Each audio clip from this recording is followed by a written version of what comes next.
ఎన్నయ్యి 5 5 పదులు. ఆగండి బుట్టాడికి ఇదిగోండి ఒక్కొక్కటి 50. అబ్బా మీరు ఒకటే కొనుక్కున్నారు. ఇంకో 5 పదులు, ఇంకో 5 పదులు, ఇంకొకటి, ఇంకో 5 పదులు, ఇంకో ఒకటి, ఇంకో 5 పదులు వేయండి.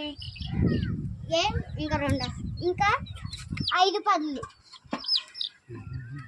ఇంకా 5 పదులు ఇదిగోండి ఇంకో 5 పదులు. మొత్తం కొనుక్కుంటే నేను అమ్ముకోవాలి. ఇంకా 5 పదులు.